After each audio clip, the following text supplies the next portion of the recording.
Good morning Jaat. Welcome to வெற்றி IAS academy. இன்னைக்கு நம்ம அகாடமி சேனல்ல எதை பத்தி பார்க்க போறோம்னா, ஆசிரியர்களும் அவர்களுடைய சிறப்பு பெயர்களை பற்றி பார்க்க போறோம். இப்போ புரட்சி கவி, பாவேந்தர் அப்படின்னு சொல்லி அழைக்கப்படக்கூடியவர் யாருன்னா பாரதிதாசன். பாவலர் எது அப்படின்னு சொல்லி அழைக்கப்படக்கூடியவர் வந்து பெருஞ்சித்திரனார். இப்ப பாரதிதாசன் அவருடைய சிறப்பு பெயர் வந்து புரட்சி கவி பாவேந்தர்னு சொல்றது. அவருடைய இயற்பெயர் வந்துட்டு கனக சுப்புரத்தினம். அதே மாதிரி பாவலர் என சொல்லி அழைக்கப்படக்கூடியவர் பெருஞ்சித்திரனார். அவருடைய இயற்பெயர் என்னன்னா துரைமாணிக்கம். மக்கள் கவிஞர் என்று அழைக்கப்படக்கூடியவர் பட்டுக்கோட்டை கல்யாண சுந்தரம். அவர் பேரு கல்யாண சுந்தரம் தான். பட்டுக்கோட்டை என்பது அவருடைய ஊர் பெயர்.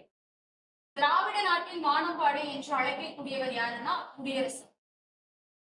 கவிஞாயிறு என்று அழைக்கக்கூடியவர் யாரு அப்படின்னு சொன்னா தாராபாரதி. தாராபாரதியினுடைய இயற்பெயர் வந்து ராதாகிருஷ்ணன். குடியரசனின் இயற்பெயர் வந்து துரைராசு. காந்திய கவிஞர், நாமக்கல் கவிஞர் என்று அழைக்கப்படக்கூடியவர் யாருன்னா வே ராமலிங்கனார். பகுத்தறிவு கவிராயர் என்று அழைக்கப்படக்கூடியவர் உடுமலை நாராயண கவி. காவடி சிந்தி தந்தை என்று அழைக்கப்படக்கூடியவர் சென்னிக்குளம் அண்ணாமலையார்.